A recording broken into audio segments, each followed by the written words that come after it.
All right, so let's begin almost immediately. Let me share with you my thoughts about how to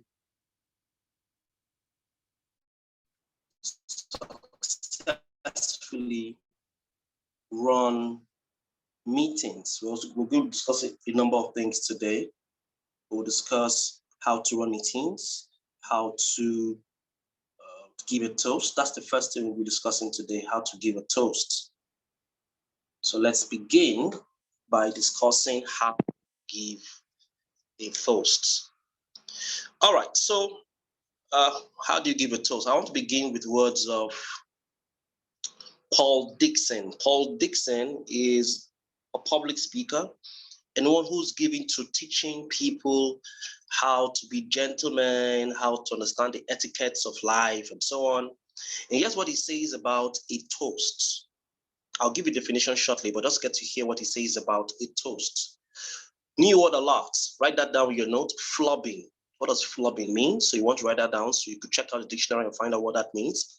Flubbing the toast is like serving stale champagne. It flattens the mood. Stale, is that a new word for you? Write that down and then check out the dictionary meaning of the word stale. Champagne, is champagne a new word for you? I guess not, but for those of you who are acquainted with wines, champagne is a kind of wine. And flubbing means to do it poorly. Doing a toast poorly is like serving bad, not very nice champagne. It makes the mood not so good. So when we talk about a toast, what do we mean by a toast?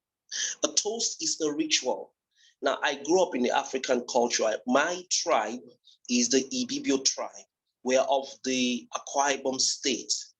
And one of the things we do that we consider a ritual and not very good is that our traditional people, our fathers, our elders, and our uncles, when they want to have meetings, they throw libation. In other words, they have a drink, from a shinap drink, a hot drink, and then they say some words, maybe to their fathers, and they pray for their ancestors to wish that meeting, make that meeting a success or something, and they throw it to the ground, or sometimes they throw it to the ground, or other times they just share it among themselves. So a toast is an English ritual in the same light, though it's not considered spiritual, as in our own case. We'll say, don't allow anybody to throw a drink for you or do liberation for you. It can be very dangerous. And for those of us who are Christians, we don't like people to do that. So a toast is a ritual in which a drink is taken as an expression of honor or goodwill. Okay, the term may be applied to a person or thing so honored, the drink taken, or the verbal expression accompanying the drink. So, in this case, a toast, the English toast, the American toast, the European toast, what we do at weddings, we do at anniversaries, at celebrations, usually birthday parties is usually done in honor, as an expression of honor. It's a ritual, something we do regularly in honor or for goodwill. And it is so important that you pay attention to this. So that's what a toast is. Now, the beautiful thing about a toast is that a toast is a mini speech. In other words, it's not a lengthy speech. It's a short mini speech. And as such, it should have structure. Now, I've told you many times that every speech, traditional speech, in our speech classes must have the basic structure. A speech must have structure, else it doesn't have spine and it will not be effective. Opening, body, close, right? So it's in the same vein, even though it's a mini speech of between 30 seconds to a minute, and I tell you, a minute is a long haul. You need to do at least 30 seconds. Even though it's a mini speech, it should also have structure. A toast is considered a tribute and should have these following characteristics or feature these following. One, it should refer to the occasion. Okay, so if you're giving a toast at a wedding, at a birthday ceremony, at whatever function it is, and you're told to give a toast, refer to the occasion, reflect on the theme. So your words should refer to the occasion. Your words should also reflect on the theme. Of course, most importantly, since a toast is as an honor. So it's important that your toast also should refer to the achievement of the recipient. All right. Then it should express goodwill, and then it should be formally proposed. Just follow this sequence in that description, in that expression, and you're good. So write this down if you're taking down notes. It should refer to the occasion, like where we're here gathered for the birthday celebration or for the wedding of Mr. and Mrs. Okay, the theme, of course, in the wedding is love, marriage, celebration. So you talk about it, reflect on it. And then if it's an achievement, you can talk about the achievement of someone, maybe someone who's doing something great and then they're celebrating the person. You can talk a little about what is achieved and all of that, and then express goodwill. Goodwill means talk about something positive, what you expect, your prayer, more like a prayer. That's what I mean by express goodwill. And then formally propose it, lift up the glass and say, ladies and gentlemen, let's say cheers, or this is a toast to long life, to his prosperity, and so on and so forth. So that's basically what you need to do to get it. So before you go for any event, I've often told you that you need to be prepared. Preparation is something you need to always do. I've gone for meetings before, and I wasn't going there. I just went as a guest, but they told me to MC the occasion, or they told me to give a speech. So as a speaker, someone who's giving to speeches, who's giving to public speaking, who understands this, you must always go prepared. In the same vein, if you're going to give a toast, be prepared. I'll tell you a few questions you want to pay attention to when you give a toast. Number one, who and what is being toasted? Well, that means that sometimes it can be, you can toast to a building, the commissioning of a building, you can toast to the building. You can toast to an event just as much as you can toast to an individual. If it's a best friend that you're toasting to, it can be a little informal, all right? If it's a grandparent, maybe her birthday, or your mom or dad, it can be something sweet and sentimental, and that's obviously better. So, but if it's more, maybe some of your boss at work, then it should be slightly formal, not too familiar, but slightly formal. So ask the question as you prepare for the toast, who and what is being toasted. The next question that you want to have at the back of your mind as you prepare for the toast is, what is the reason for the toast? Is it an anniversary? Is it a college graduation? Is it a wedding? Is it a wedding? Is it a promotion? Is it a promotion? Is it a special occasion? The special occasion will guide much of what you say. I'd like you to give me a minute. Let me do something shortly. Just give me a minute.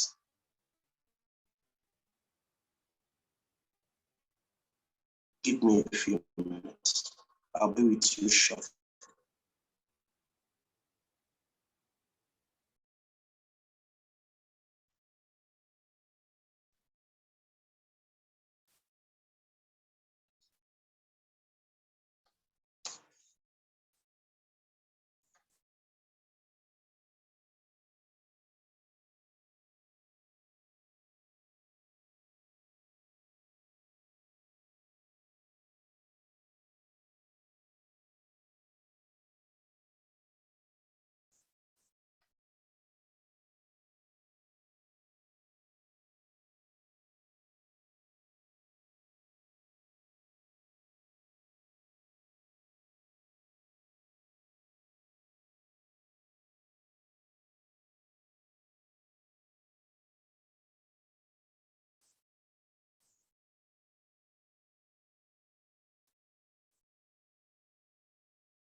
Okay, I'm very back. I'd forgotten that I didn't efficient units for this. We're back. So we're talking about the toast. So let's go ahead and continue what we're talking about.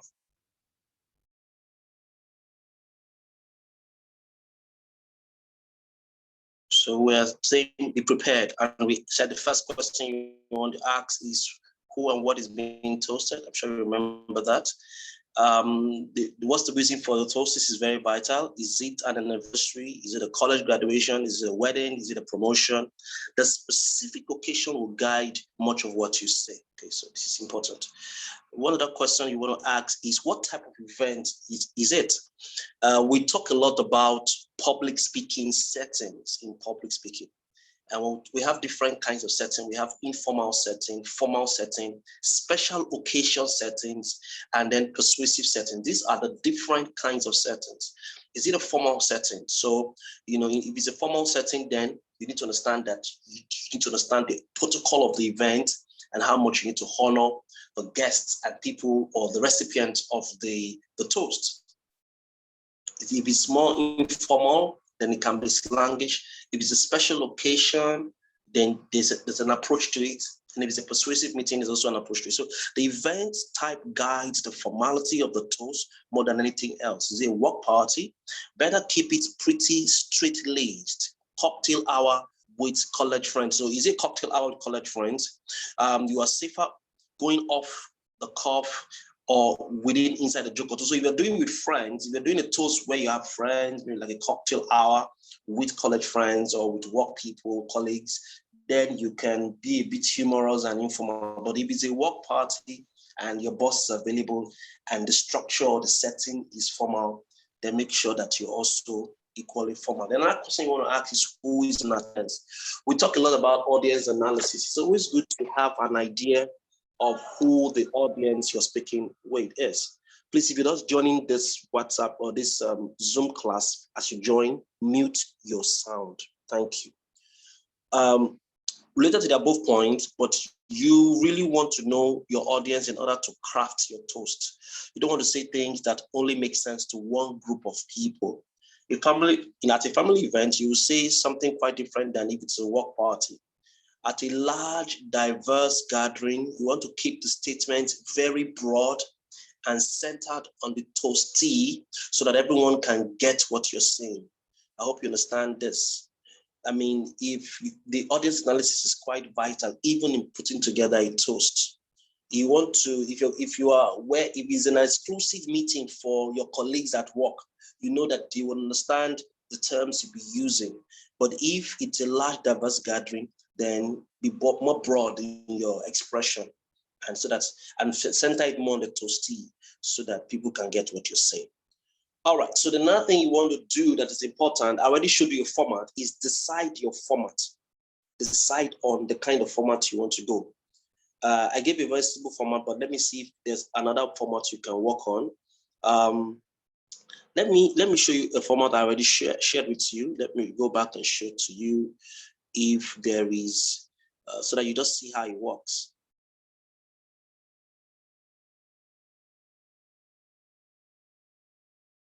Next time you have an event, you just follow this very simple format.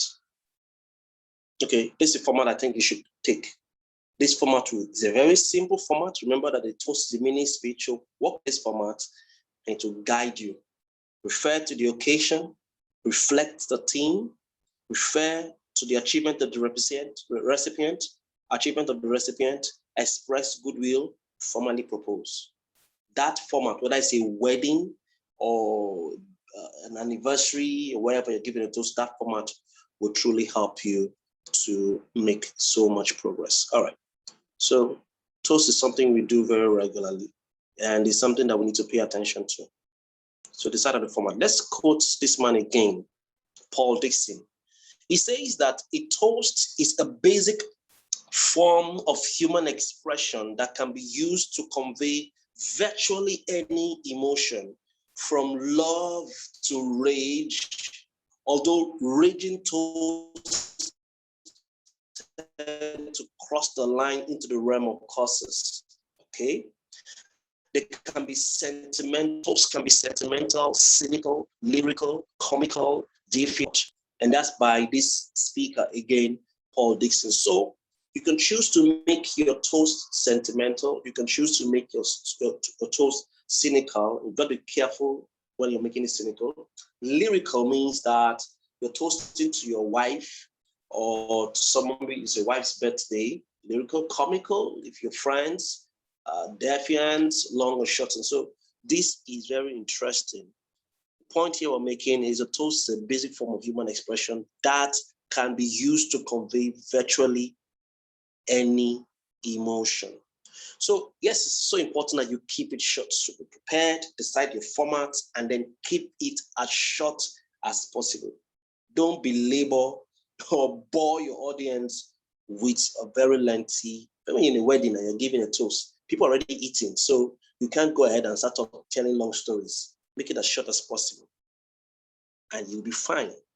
You don't have to keep your toast quite that pithy, but they should always be short, all right? About 30 to 60 seconds. So standard procedure, 30 to 60 seconds, erring on the shorter side versus the longer. So if you do 60 seconds, that is too long. 30 seconds, 45 seconds, you're fine. 60 seconds max. That's how your toast should go. Don't make it any longer than that. Then, good advice, quality advice for you as you give your toast. Lean towards sincerity over humor. Don't overdo it. Even if it's an informal meeting where you have people, don't try to be too humorous, because if you get your humor wrong, your speech will be wrong. So lean more towards being very open, being very sincere, than being trying to be humorous. Humor can work if you are in a smaller, perhaps all-male group of comrades or all-female group of comrades or people who are like you. That's where you can use humor. All right. Sincerity is far better remembered by a toast recipient than an ill attempt to or at humor. Sincerity is far better remembered by a toast recipient than an ill attempt at humor or a toastee. So, I often tell myself, sometimes people listen to you when you're giving your toast. They listen carefully, especially, not everybody's told to give a toast. Someone very special to that toastee, that recipe, the celebrant that does the toast. And trust me, while you're giving the toast, even if the audience aren't listening to you, the toastee, the one who's receiving the toast, is listening attentively to what you're about to say. So be very careful. Don't try to be too humorous, or don't try to be cynical, or don't try to dent the person's image in an attempt to be humorous.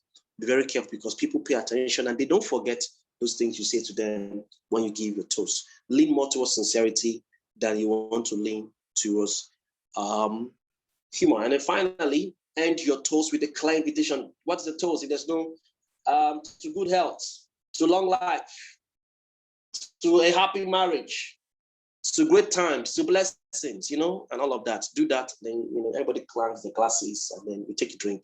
And that is all about a toast. See, it's not as complicated as you thought.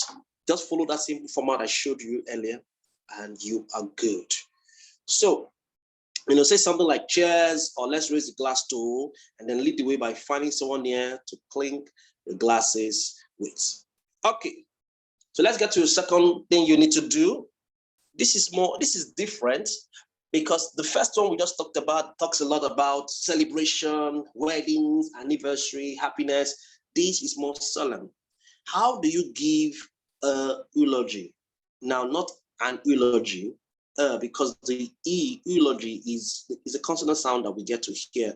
There's eulogy. So let's get to know what eulogy is. What is a eulogy? A eulogy is a speech given at a memorial or funeral service. So funeral service, burial ceremonies, those things given, those things said, they are eulogies. And maybe it's not a burial. Somebody are trying to do 50 days remembrance or 1 year remembrance, 5 years remembrance. Those speeches given by individuals, it's called eulogy. And you may be called upon, maybe for your grandfather, your mom, your dad, whatever, or a colleague, someone who's passed on, a loved one. What do you say? How do you go about it? That's the purpose of this brief lecture. A eulogy is essentially a way of saying farewell to a person who has passed away by expressing and sharing thoughts, feelings and experiences that honor and respect the deceased. So eulogies are supposed to express feelings and experiences of honor and respect of the deceased. But of course, eulogies are not limited to just people who have died, people who also retire, people who retire from service. You can also do an eulogy for them. A eulogy is a speech or writing, so you can write the speech, not condolence messages. I want to write a condolence message. Fine, that can be fine, but better put, eulogies can also be written where you write on that paper. That's sometimes in the program, the burial program, the funeral program, where you write, that's the eulogy you're putting. So the eulogy is a speech or writing in praise, being praise of a person or thing, especially one who recently died or retired, or as a term of endearment. So sometimes eulogies can be a praise to someone. Term of, it's not common, but it's something when a term of endearment to somebody. Eulogies may be given as part of funeral services. An eulogy is a way to honor, again, the emphasis is honor the memory of a lost loved one at their funeral, and it's one of the most important elements of a service. Yes, it's very important. So how do we go about doing this? Now, when giving an eulogy, remember to, because it's not the same thing as a toast. When you're giving an eulogy, even if it's a retirement thing, remember to, number one, speak slowly. Your vocal variety should be focused on, your pace should be slower. Everyone wants to hear the words you have prepared. And during the burial ceremony, everybody's solemn, everybody's quiet, everybody's reflecting. So speak slowly, don't be fast. Don't rant, don't rattle on. Number two, pause for thoughts. If you speak slowly, obviously you have time to pause. There will be certain points in the eulogy that deserve a moment of silence for contemplation, or a particular story which makes the audience laugh. There are certain parts of the story you said, maybe also slight humor, or you want them to reflect on his deeds, the person's activities while the person was alive. Number three, give people eye contact. When it comes to communication, eye contact is very important, even though a lot of people wear dark glasses when they give eulogies. But I believe that in really giving true eulogy, to show how touched you are, okay, then you want to establish eye contact. Number four, try to stand still. Now, of course, I'm an advocate for maximizing your space, being purposeful in your movement as you speak. But in this setting, when it comes to eulogies, stand still. Speak slowly, pause for thoughts, give people eye contact, stand still. Now, are there ways to write? Yes, there are times you'll be given opportunity to write eulogy. So let's look at writing an eulogy or writing a eulogy in 6 easy steps. 1, brainstorm ideas for the eulogy. How do you brainstorm ideas? Look at what others have done. You can actually Google up some interesting facts about eulogies, how to write eulogies and so on. And then the next thing you want to do is write the eulogy's introduction. That's right. Okay. Write a short biography of the deceased's life. Okay. Include special memories, stories, and qualities of the deceased eulogy. Close the eulogy with words of comfort and final goodbye. Proofread the eulogy. Now, this is a very simple format, and you can just work that out. It can also be a template for your spoken eulogy. Okay, it can be a template for your spoken eulogy when you sit down to think about what's the biography of this guy's life. Very brief one. Don't try and make it lengthy. And then you want to include, which is highlighted in my slide, include special memories, stories, and qualities of the disease in the eulogy, and then always close with words of comfort and final good. But of course, edit and proofread your eulogy. This will help you. You may be called up at some point to give eulogy and we pray that we don't pray for anyone to die, but if it does happen, make sure you do it well. And this is how to go about it. And if you have to write, this is how to write it. This is how to write it, so that when people also read, they can see a few things that you said and be touched by it. So I'll repeat one more time for those who are writing. Brainstorm ideas for the eulogy. Write the eulogy's introduction. Write a short biography of the deceased, like very short, make it as short as possible. Include special memories, stories, qualities of the deceased in the eulogy. Close the eulogy with words of comfort and final goodbye. So of course, unlike a toast that is a mini speech that can take between 30 to 60 seconds, eulogies can be a little longer, sometimes as long as 10 minutes, if not longer. But don't waste people's time. So the eulogy outline, start with opening remarks. Introduce, now this is also very important. Even when you're starting and you're giving your eulogy as a speech, start with opening remarks, introduce yourself, and give your relationship to the deceased. Now, that's something you need to do. Oh, my name is George Asian. He was my colleague. Johnson Bassi was my colleague, or Johnson Bassi was a student of XYZ. We were colleagues, or my father. I say this is because I lost my dad, I lost my mom, so it's easy for me to mention that, oh, it was my dad and all of that. Also, if you are an immediate family member, thank attendees, especially the ones who traveled a great distance. So you could say, I want to specially thank people who've come all the way, because if that person is an immediate family member, you want to appreciate those people. Make sure it's included in your eulogy, it's included in your speech. If you're not a family member, of course, you want to express your condolences as quickly as possible. So there's a key difference between eulogy and tribute. A eulogy can be defined as a speech or piece of writing praise or praising someone, okay?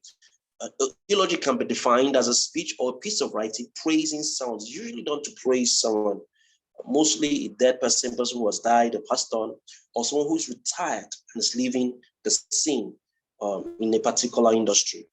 On the other hand, a tribute, now pay attention, because you see, when we're doing our burial programs, at the back, at the last speech, people put tribute, and they always think that the tribute is what you should have there rather is the eulogy. And they always think that the tribute is what the eulogy. Please, if you're just joining the group, I'd like you to mute your sound. If you're just joining, mute your sound. If you're just joining the group on the class, mute your sound. All right, so on the other hand, a tribute refers to an act. So a tribute is an act, statement, or gift intended to show gratitude or respect. So it's good we understand that difference. So it's got to highlight, in the ancient days of kings, tributes were given as a sign of respect for the king or lords as well. Also, when people wanted to show allegiance, tributes were given. That's for emphasis. All right. Okay, so again, like I said earlier, we also have what's called retirement eulogies. Retirement eulogies, where you talk about the person's presence, how the person's life impacted you while the person worked, what you learned from the person, and then wish him well at the end. Express your goodwill as he retires and moves on forward. Okay, so let's go to something more exciting. The eulogy thing was making me feel that we lost someone. So we're going to something very more exciting: how to receive an award. It's my prayer that you receive awards. Could be any kind of award, award in the church, award from an association, any kind of award. So what do you do? Simple things you can do when you want to receive an award. Let's go straight into it. All right, very easy. Not as difficult. It's not rocket science. It's very easy. Start with saying thank you. Half the time, that simple response is enough. Thank you. You hold your first words coming out of your mouth. Thank you. Thank you. Thank you. Thank you. Number two, say I'm honored. Doing something as an honor means you respect the giver of the award or the compliments. And then number three, give credit where credit is due. Maybe some people were part of the team that worked in order for you to achieve the results that qualified you to get the awards. You want to talk about them. You want to talk about them. Some people honor God, so I want to give great praise to God and to my team or XYZ. You want to give credit where credit is due. So the format is start with saying thank you. The next word is I'm honored. The third thing is give credit to where credit is due. Another thing you want to say Okay, so this is what Toastmasters. Toastmasters, a fantastic public speaking organization you could be part of, and you could actually find them out in in your city, your community. Look out for them. Toastmasters International is a public speaking club. I encourage you to join them and be part of them. So these are their formats of receiving an award. It says, show, now this is really what they say, show your personality. Your acceptance speech should come from your heart. Okay, that's number one. But two, be gracious. Acknowledge the good work done by your competitors. I particularly like that. So in receiving an award, you're also acknowledging, oh, the good work done by your competitors, and thank the organization that selected you for the award. All right. And then the next thing, you want to show some excitement, of course, something that you show excitement. Number four, be modest. Yes, even if you want to show excitement, be modest. And before you receive an award, please practice, practice, practice. I know that people, when they receive Grammy Awards, say some very striking statements, maybe a quote or a few words of encouragement, and they're out. But you can always practice what kind of things you want to say about receiving an award. All right. How to give a valedictory speech. From the picture you see there, it's about you're graduating from school, university, college, secondary school, or your master's program, PhD program, and they usually will choose the best graduating student or someone who speaks the best and say, okay, go and give valedictory speech. Please, if you're just joining the group, I'd like you to switch off, mute your sound.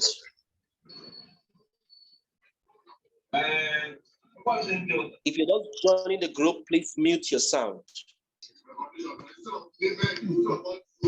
If you just came into the group, please mute your sound.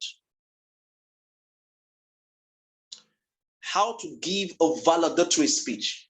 And so we have occasions where somebody is selected to give the speech. Could be you. Other times they bring, they could invite maybe a motivational speaker. I've seen videos, American videos, where they bring a motivational speaker, an actor, to come and give a valedictory speech for the people. So it happens. What do you say? How do you go about it? Simple. Great valedictory speeches follow a pattern.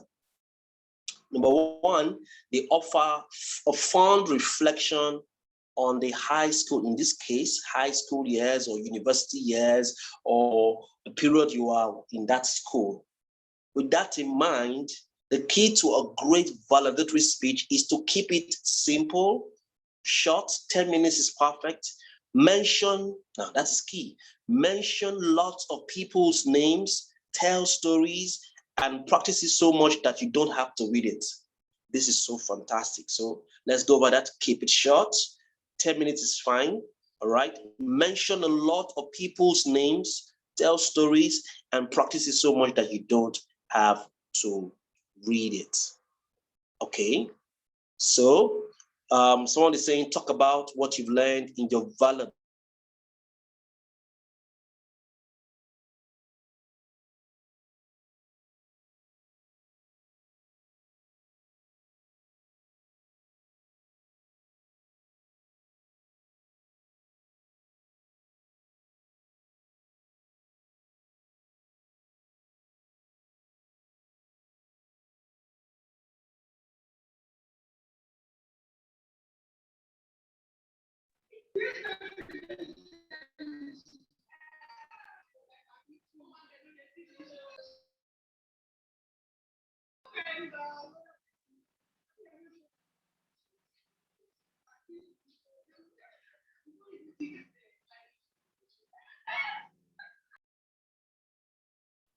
So I'm back. Me out again.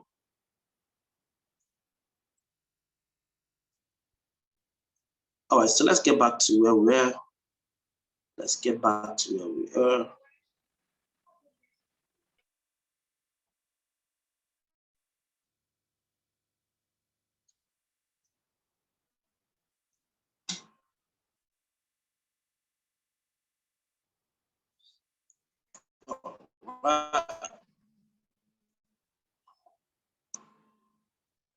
where were we? We were at valedictory speeches.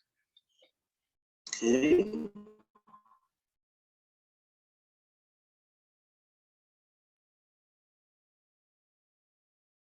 So not much to say there.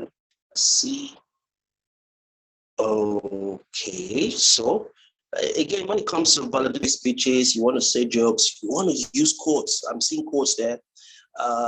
You also want to tell stories. You want to make a few jokes, inspire your fellow students, and use quotes.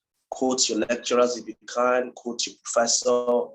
Quote top people, and a valedictory speech is supposed to be inspirational. All right, so that's that about making speeches. Keep it short and sweet. Speak to other students. Make your most important point your final point. Make your most important point the final point, because you want to get an ovation. You want to be able to clap at the end of the speech, of the valedictory speech. So make your most important point the final point. So let's go on.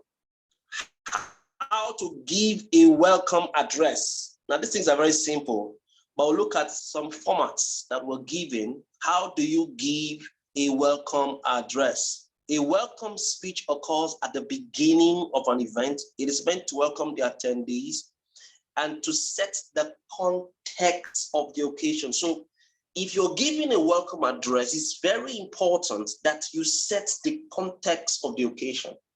You're the one who will do the first stuff, the first speech before the keynote. The keynote also, expands it. The keynote address is done by the chairman of the occasion or the guest speaker or the governor of the occasion, of the feast, But you, who is the host, you're giving the welcome speech, you're supposed to set the context. Don't fail to do that in all that you're said. Make them understand why they are there. So if there's anything you want to emphasize, that's that. Okay, so I'll just give you a simple format. I got this from Toastmasters. Well, since everyone is here, we should get started. So hello, everyone. Thank you for coming today. I think we'll begin now. First, I'd like to welcome you all. Thank you all for coming at such short notice. I really appreciate you for all attending today. We have a lot to cover today, so we should begin, and then you continue. So any of this format will work, or all of it will work. Well, since everyone is here, we should get started. Welcome, everyone. Hello, everyone. Thank you for coming today. I think we'll begin now. First, I'd like to welcome you all. Thank you all for coming at such short notice. If that is needed, you can say that. I really appreciate you for attending today. We have a lot to cover today, so we should begin. Then you go into the subjects. You go into setting the context of the event as you go ahead. All right. All right, so let's this is different from a welcome address. This is actually you being a leader, a supervisor, putting together a meeting. And I also said in the WhatsApp group that we also discuss how to put together meetings. The right way to start a meeting. When you want to start a meeting, this is very vital. Make the purpose of the meeting clear. Be specific about the purpose of each agenda item. Ask people to filter their contributions. Reiterate any important ground rules. Head off passive aggressive behavior. Decide whether to round table. This is for leaders. I'm sure if you're a leader, this will come in handy. So you can screenshot this thing and look at it. If you're a leader in your workplace, this is important, okay? It's also part of your welcome address. Is there a protocol for introducing people? Yes, there is. First, state the name of the person being introduced to. This is the higher ranking person. So when it comes to greeting people, you've got to be very careful. Don't honor or greet the person who is less than the other.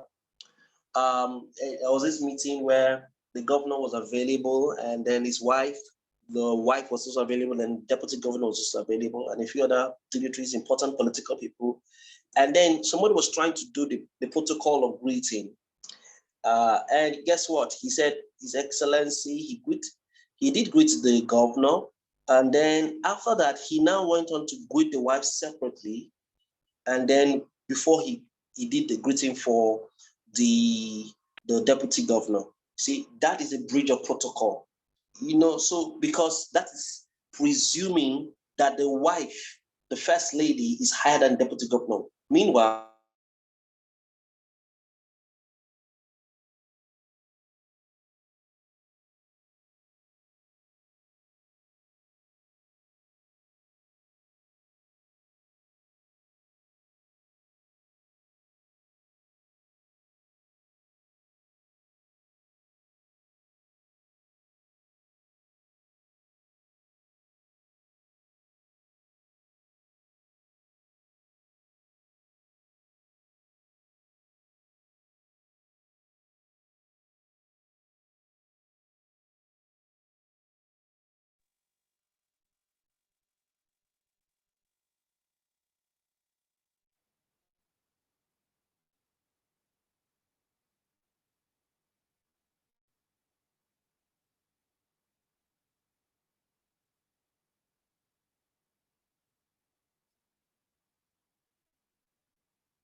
the protocol of introducing people: first, state the name of the person being introduced. This is the high-ranking person. Second, say, I would like to introduce, or please meet, or this is. Third, state the name of the person being introduced. This is a lower-ranking person. Finally, offer some details about each as appropriate. Now, if you are emceeing an event, if you have cause to MC an event, one of the things you need to pay particular attention to is honor, not just humor, and greeting people, acknowledging people.